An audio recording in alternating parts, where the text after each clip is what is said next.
학교 폭력 피해자가 성인이 돼가지고 가해자를 응징하는 그 스토리가 있는 그런 드라마가 또 많이 나오기도 합니다. 또 인기를 많이 얻기도 하죠. 실제로 학교 폭력을 받고 그 상처가 남아있는 그 아이가 자라나서 성인이 되고 결혼을 하고 아이를 낳고 이미 어른이 되었는데도 불구하고 예전에 자기에게 가해한 학생들을 딱 쳐다보게 되면 가슴이 막 뛰고 가슴이 답답해지고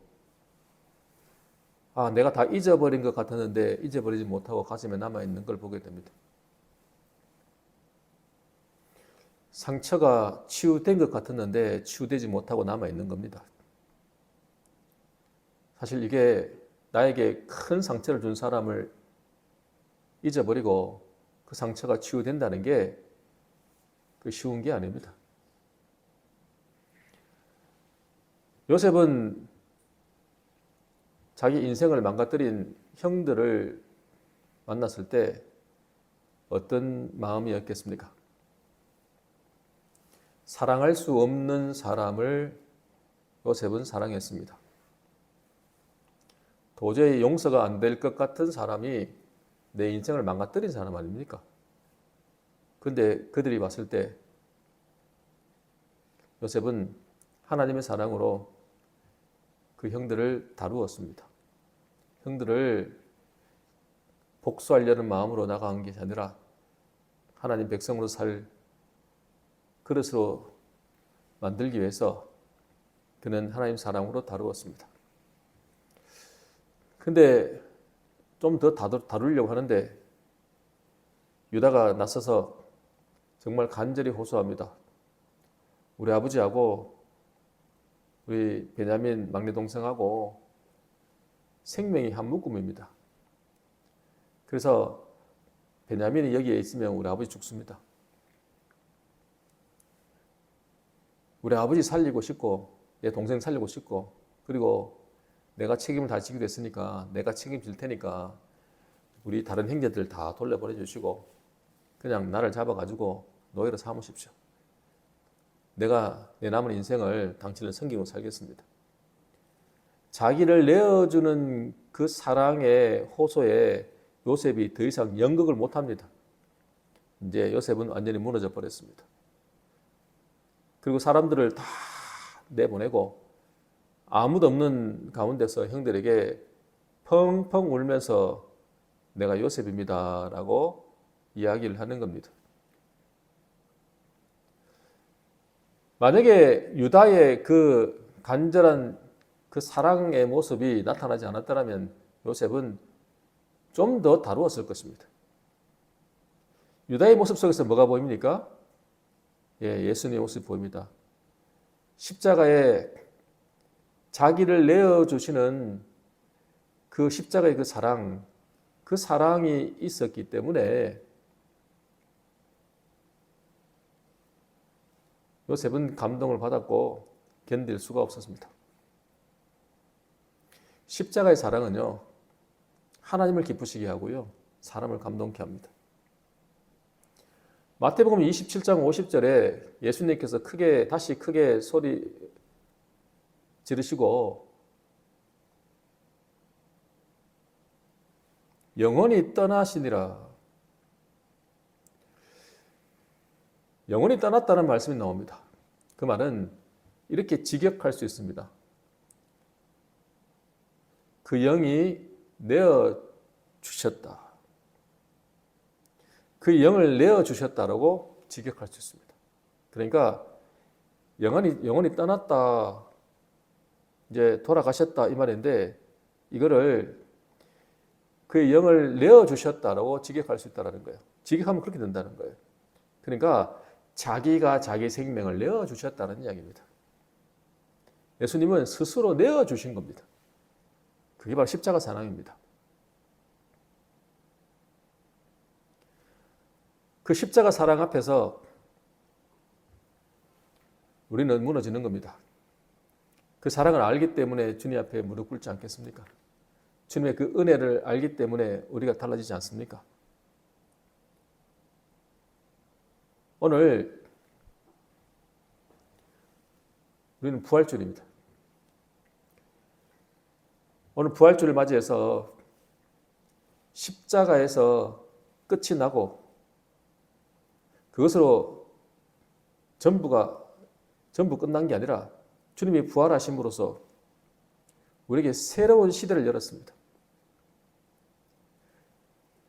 오늘 부활절을 맞이해서 주님께서 우리에게 주시는 메시지를 같이 듣기를 원합니다. 우리 첫 번째입니다. 십자가의 사랑은 우리를 감동하게 합니다.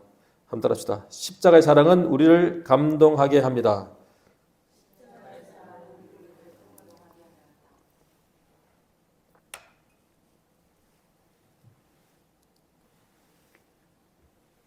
일단은 그냥 건성으로 말하는 게 아니라 정말 진정으로 말하고 있습니다. 아마 여러분도 사람들의 이야기를 듣다 보면은 저 사람이 정말 진짜로 말하는 건가? 진심인가? 아니면 입 바른 소린가? 처음 들을 때는 몰라도 말을 너무 잘하는 사람은 처음에는 분간이 안 가요. 근데 같이 만나보고 살면서 한 번 들어보고 두 번 들어보고 계속 들어보다 보면 저게 속에서 나오는 말인지 아니면 입 바른 소리인지 우리는 알게 됩니다. 요셉이 유다가 지금 말하는 그 내용을 들으면서 자기를 내어주고 있습니다. 자기는 망가져도 된다는 거예요. 내 인생은 내가 버려져도 된다는 거예요. 그러나 우리 아버지는 살려야 되겠고 내 동생 베냐민은 살려야 되겠고 다른 형제는 살려야 되겠다는 거예요. 모든 죄는 다 내가 지겠다는 거예요. 그렇게 딱 나가니까 요셉이 그냥 거기서 무너진 거 아닙니까? 더 이상은 안 돼요. 연극을 할 수가 없어요. 우리가 기도할 때요. 열심히 기도해요. 새벽에 나와서 기도하고 주일날 예배를 드리면서 기도하고 헌신하고 살지만 우리가 드리는 기도가 왜 능력이 없습니까? 왜 아무런 효험이 없습니까? 무엇 때문에 그렇습니까? 기도를 안 하는 것도 아니고 기도를 하는데 왜 능력이 없고 효험이 없냐고요. 우리가 생명을 건 기도를 하지 않기 때문이 아닙니까? 여러분은 장이 끊어지는 그런 고통이 수반되는 기도를 해본 적 있습니까? 함이 맺혀서 가슴을 치면서 하는 기도가 아니라 가슴을 찢으면서 주님 앞에 간절히 기도하며 나아간 적이 있습니까? 오늘 요셉이 무너진 것은 유다의 정말 진실된 사랑의 기도였기 때문에 그렇습니다. 자기를 내어주니까 이런 일이 벌어지는 거예요. 예수님께서 십자가에 실제로 죽으신 그 사랑을 우리에게 보여주지 않았다면 우리가 지금 이 자리에 앉아서 예배를 드리고 있겠습니까? 십자가가 없는데 우리가 지금 이 자리에서 예배를 드리고 있겠냐고요. 우리가 주님을 믿고 있겠냐고요. 주님의 그 십자가의 사랑이 있으니까 오늘 우리가 예배를 드리고 있는 거 아니겠습니까?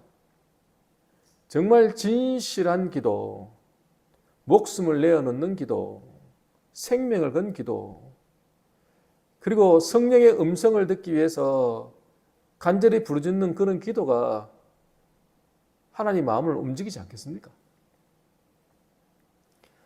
요셉이 무너지니까 형들에게 말합니다. 자, 내가 요셉입니다. 당신이 이집트에 팔아먹은 요셉입니다. 가까이 오십시오. 가까이 옵니다. 요셉이라고 이야기를 하는데 놀래가지고요. 말을 못합니다. 지금 요셉은 너무너무 감정이 올라와가지고 견딜 수가 없어서 감정이 억제가 안 되는 거예요. 폭발을 해버린 거죠. 그래서 펑펑펑 울면서 내가 요셉이라고, 당신이 팔아먹은 요셉이라고 이야기를 하는데, 아니 이 형들은 아무 말도 못하고 얼음 상태가 돼버렸어요. 당황한 거예요. 놀래버린 거예요. 두려운 거예요. 요셉은 내가 팔아먹은 사람 아닙니까? 그러니까 요셉이 우리를 원수로 생각하겠구나, 복수하려는구나, 이런 생각을 하기 때문에 긴장이 돼가지고요, 두려워서 아무 말도 못하고 가만히 서 있습니다. 지금 요셉은 감정이 폭발해가지고 울면서 나아가는데 형들은 아무런 반응이 없습니다. 베냐민을 붙잡고 울고, 그리고 형들을 또 안고 입 맞추고 막 펑펑펑 우니까 그때서야 형들이 말을 하기 시작합니다.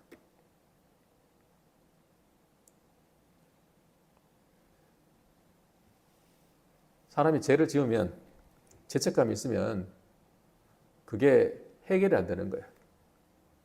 이 죄의 문제가 해결되지 않으면 아무런 문제가 해결 안 됩니다. 우리에게 지금 장벽들이 있거든요. 사람 간의 관계 속에서 해결되지 않는 것들이 있어요. 근데 그게 해결이 되어야 관계가 회복되는 거 아니겠습니까? 그 문제가 해결돼야 된다는 거예요. 지금 요셉이 나아가죠. 용서를 누가 해야 됩니까? 지금 요셉이 용서를 해야 되는 겁니다. 지금 형들은 가해자였다고요. 요셉은 피해자였다고요. 피해자였던 요셉이 오히려 눈물 흘리면서 사랑으로 다가가는데, 가해자였던 형들은 다가가지를 못합니다. 그러나 요셉이 이렇게 나가니까 이제 드디어 이제 요셉이 복수심이 없구나, 우리를 받아들이는구나, 이런 생각이 드니까 이제 마음을 놓고 마음을 열고 이제 같이 안고 울게 되는 것입니다. 바로 십자가 사랑이 이렇게 사람의 마음을 녹이는 겁니다. 저와 여러분이 예수님의 그 십자가의 사랑이 넘쳐서 다른 사람과의 관계 속에서 나아가기를 간절히 축원합니다. 마지막 두 번째입니다. 십자가의 부활은 비극을 축복으로 바꿉니다. 한번 따라합시다. 십자가의 부활은 비극을 축복으로 바꿉니다.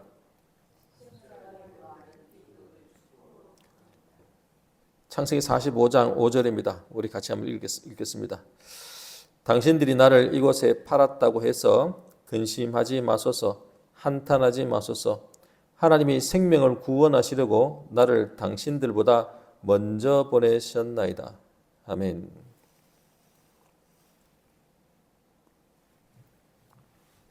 요셉은 형들이 왜 그러고 있는지 너무나 잘 압니다.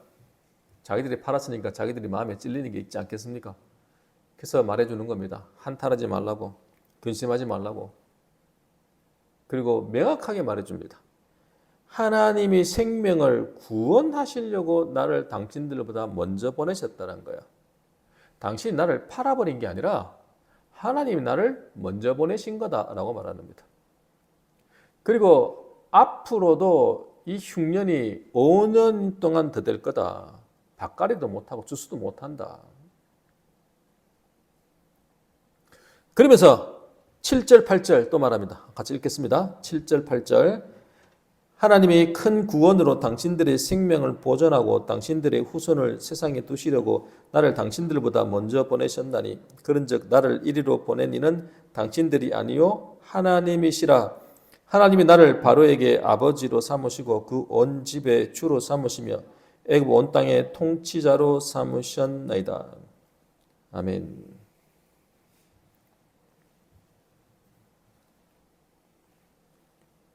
당신들의 생명과 당신들의 후손의 생명을 보존하려고, 이 세상에 두시려고 하나님이 나를 이집트에 보내신 거다라고 말하는 겁니다.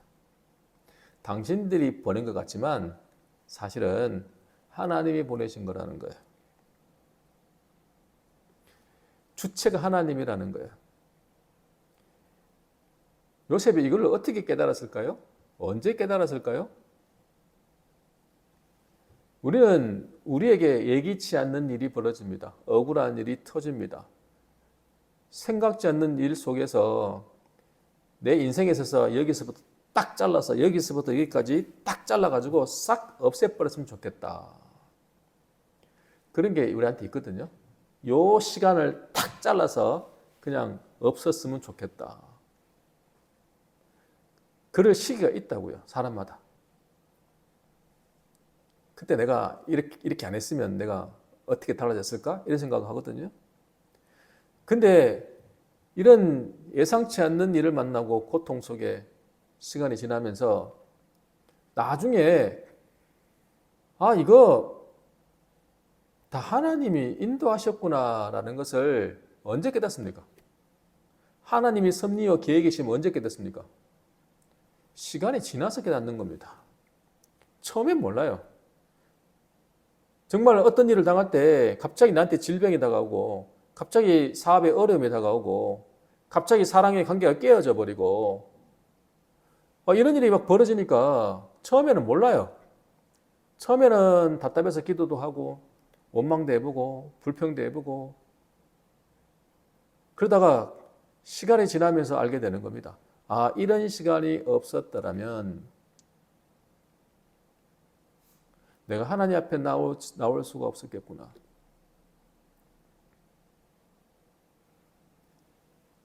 내가 이런 고통 속에 있지 않았더라면 내가 하나님 앞에 왔겠냐는 거야.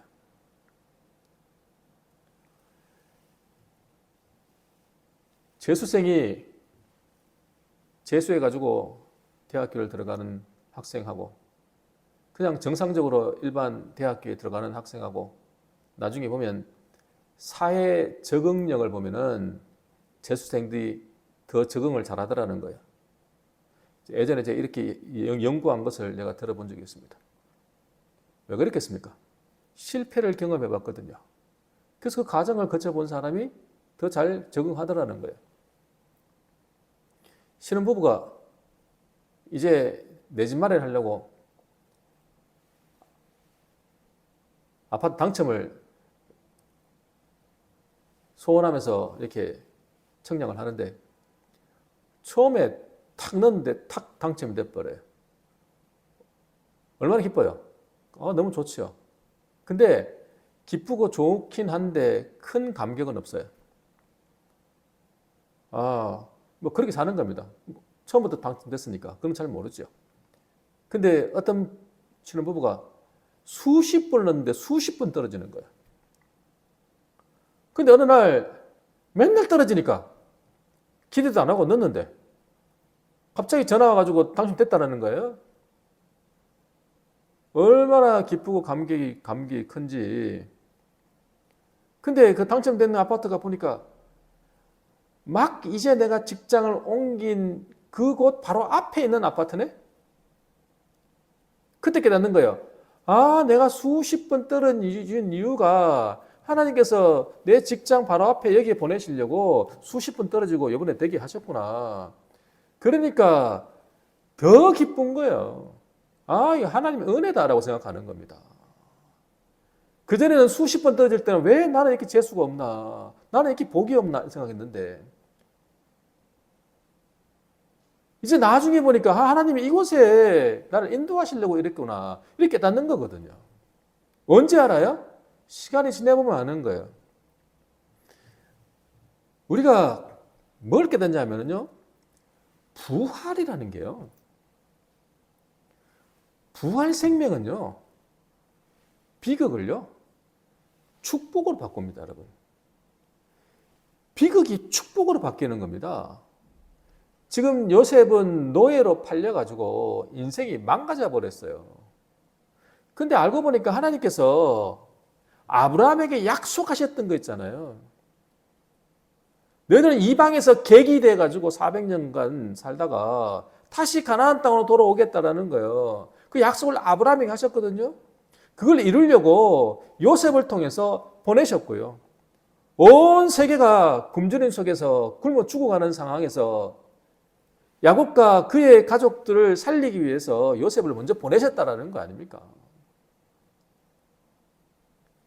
요셉이 먼저 가지 않았다면 살 수 있냐고요? 못 산다 이 말이에요. 구원하기 위해서 요셉을 그렇게 보내셨다라는 거예요. 아, 놀랍지 않아요, 여러분? 부활 생명은요, 비극을 축복으로 바꾸는 거예요. 예수님이 힘없이 십자가를 지고 끌려갔습니다. 예루살렘에 들어오실 때만 해도요, 예수님은 영웅이었습니다. 스타였습니다. 수많은 사람들이 찬송을 하고 따라왔습니다. 근데 그 일주일 만에 완전히 판세를 바뀌어버렸어요. 예수님께서 자기를 잡으러 온 그들에게 능력을 발휘하시면 되거든요. 예수님은 그만한 능력이 있거든요. 충분히 안 잡힐 수 있다고요. 그전에도 수도 사람이 잡으려고 그랬는데 못 잡았다고요. 아직 때가 이르지 않았어. 근데 예수님이 그냥 잡히셨어요. 끌려가셨어요. 채찍질 하는데요. 두들겨 맞으셨어요. 이거 십자가를 지는데 그것도 잘 못 져가지고 막 넘어지고 또 넘어져요. 그래가지고 구레네 대신 져요. 너무 연약하고 비참한 거예요. 사람들이 볼 때는요, 비참한 인생인 거예요, 예수님이. 그 예수님 뒤따라가는 여자들이 막 울면서 따라가요. 누가복음 23장에서. 거기까지 보면요, 주님은요, 정말 비참한 인생이에요. 십자가에 달리셨어요. 오전 9시 달렸어요. 가장 해가 높이 뜰 때 12시에 정오에 갑자기 해가 사라져 버렸어요. 흑암이 가득 차서 오후 3시까지 흑암으로 가득 찼어요. 그리고 예수님이 십자가에 죽으셨어요. 비참하게 죽었습니다. 만약에 주님께서 십자가에 죽으심으로만 끝이 났다고 한다면 6월절 어린 양의 피로 죄를 사하신 것처럼 우리 죄를 사하시는 것으로 끝이 납니다. 주님께서 3일 만에 부활하심으로써 완전히 판세가 바뀌는 거예요. 비참한 인생, 비극적 인생이 확 바뀌는 겁니다. 십자가는요, 우리의 죄를 깨끗게 하는 거지만 부활은요, 죄인된 몸을 끝내고요, 부활 생명이신 예수 그리스도가 우리의 생명이 되어서 더 이상 죄인된 삶을 살지 않게 하는 겁니다. 십자가의 죽으심은 우리 죄를 사하시는 것이고요. 십자가의 부활은요, 죄를 사하시는 것만이 아니라 더 이상 죄를 짓지 않고 살아갈 수 있는 죄인된 몸을 끝내버리는 거예요. 어떻게 해요? 부활 생명이신 예수 그리스도가 부활하신 하나님께서 우리 안에 계시는 거예요. 이때까지는 살아계신 하나님으로만 계셨는데 이제는 부활하신 하나님이 우리 안에 계셔서 모든 걸 할 수 있게 만드시는 거예요. 완전히 턴되는 사건이 벌어지는 겁니다. 비극을 축복으로 바꿔요. 무엇이요? 부활이요. 우리가 인생을 살면서 여러분 예기치 않는 일을 만나기도 하고 소망이 없는 것 같은 그런 상황이 주어지기도 합니다. 여러분 어떻습니까? 근데요, 부활하신 하나님을 믿는 사람은요, 비극으로 끝나지 않습니다. 그 비극을 축복으로 바꾸십니다. 넘어진 것 같은데 다시 일어섭니다. 실패한 것 같은데 다시 세워짐을 받습니다. 죽은 것 같은데 다시 살아나는 겁니다. 이게 바로 부활입니다. 우리에게 부활하신 하나님이 계시니까 우리 용기를 얻고 소망을 얻는 거 아니겠습니까? 요셉이 얼마나 울고 울었는지 소리가 바깥 다 들리고 바로의 궁까지 들려가지고 바로와 바로의 신하들이 기뻐합니다. 그래서 바로가 요셉에게 말합니다. 너네 아버지 가족들 다 모시고 와라. 내가 땅도 주고 내가 먹일 테니까 모시고 와라. 수레를 보낼 테니까 수레 가지고 와가지고 다 다 뭐 모시고 와라. 그래서 요셉이 그 명대로 형들을 불러놓고 말합니다. 자, 가서 아버지한테 이야기해라. 요셉이 말을 하더라고. 요셉은 이집트의 전국에 주로 세워짐을 받았어. 그러니까 아버지 이집트로 갑시다. 야곱에게 이집트로 갑시다 그러면 야곱이 이집트 가겠어요? 안 하지? 그러니까 요셉이 어느 정도인 것을 당신들의 눈으로 본 그대로 말해줘라. 그러면서 그냥 보내는 게 아니라 그 수레에다가 잔뜩 싣습니다. 아름다운 물품을 싣고, 그리고 길에서 오시면서 먹을 양식을 싣고, 그러고 보내는 겁니다. 아버지가 그 가나안에서 헤브론에서 이집트 올라면 시간이 많이 걸리잖아요. 오는 동안에 먹을 음식까지 다 해가지고 보내는 겁니다. 근데 형들에게는 옷 한 벌씩 선물을 합니다. 근데 베냐민에게는 옷을 5벌을 선물을 하고 플러스 은 300을 줍니다. 예전에 아브라함이 에브론에게 막벨라 굴을 살 때 은 400세겔을 주고 샀거든요. 그러면 은 300이면 적은 돈이 아니다는 것을 알게 될 것입니다. 땅이나 집 정도는 살 수 있는 돈이라는 거예요. 누구에게만? 베냐민에게만 주는 겁니다. 특별히. 그걸 쳐다본 형들이 어떤 느낌일까요? 지난번에 음식을 5배 줄 때는 시기 질투 안 했어요. 아니, 음식을 5배 준다고 뭐 다 먹을 수 있습니까? 근데 이번에는 옷을 5배로 줍니다. 그리고 은 300개씩을 줍니다. 그때 형들은 무슨 생각할까요? 자기들은 전부 다 죄인이잖아요. 베냐민 빼고는. 그러니까 요셉의 마음에 이 베냐민하고 자기들하고 차별한다는 것을 확실히 느끼잖아요. 분명히 그걸 느꼈을 거예요. 그러니까 마음속에 이 죄책감이라는 게 남아있거든요. 요셉이 형들을 불러가지고 부탁을 합니다. 마지막 당부를 합니다. 당신들 돌아가는 길에 다투지 마십시오. 당부를 해요. 왜 돌아가는 길에 다투지 말라고 당부할까요? 다툴 게 뻔하니까. 요셉은 용서를 했습니다. 다 잊어버렸습니다. 근데 피해자는 다 용서를 했고 다 잊어버렸는데 가해자인 형들끼리는 돌아가면서 네가 잘못했니? 네가 그래서 우리 그랬지 않니? 서로 따지고 있단 말이에요. 분명히 따질 게 뻔하거든요. 우리는 시시비비를 따지는 걸 좋아해요. 야, 네가 나 성질 돋궈가지고 내가 그런 거지. 아니 그런다고 너는 왜 내가 두들겨 패냐? 폭력은 잘못된 거야. 폭력이 더 나쁜 거야. 성질 돋구는 게 더 나쁜 거야. 여러분 뭐가 더 나쁜 겁니까? 성질 돋군 사람이 더 나쁜 놈입니까? 때린 사람이 더 나쁜 놈입니까? 어떤 사람은 성질 돋군 사람이라고, 어떤 사람은 때린 사람이라고 그러잖아요. 그거 따지고 있는 게 하나님 보실 때요, 웃기는 겁니다. 똑같은 것끼리 싸우고 있단 말이에요.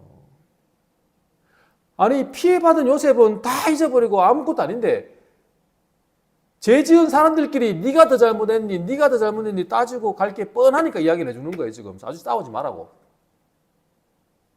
이게 우리의 모습이라는 거예요, 여러분. 부활의 삶을 사는 사람은 다 끝내는 거예요, 여러분. 잘못했으면 어떻게 하면 돼요? 그건 잘못했다 하면 돼요. 정치인들도 그렇잖아요. 잘못했으면 잘못했다 하면 되는데 꼭 뭐라 해가지고 일을 더 크게 만드는 거예요. 우리가 주님 앞에 서면요, 그냥 잘못했습니다. 사람들 관계 속에서도 그냥 잘못했습니다로 끝나는 겁니다. 네가 더 잘못했니, 내가 더 잘못했니 따지다 보면 또 다투는 거예요. 자, 말씀 정리할게요. 십자가의 사랑은요, 사람을 감동케 합니다. 하나님을 기쁘시게 합니다. 내가 죽으면 다른 사람이 살아요. 내가 죽으면 수많은 사람이 삽니다. 근데 내가 죽기 싫어서 결국은 문제가 생기는 겁니다. 부활은요, 비극을 축복으로 바꿉니다. 오늘 내가 살 때 정말 비극적 삶을 살고 비참한 삶을 살고 있습니까? 소망을 잃지 마십시오. 그리고 하나님께서 분명히 계획하심이 있습니다. 이 사건을 통해서, 이 상황을 통해 가지고 하나님께서 나에게 무슨 일을 하려고 하시는 겁니다. 결국 시간이 되면 다 알게 됩니다. 그래서 그 중간에 우리가 원망하고 불평하고 짜증내고 포기하고 낭망하지 말고 하나님을 바라보시고 부활 생명을 살아가시기를 간절히 축원합니다.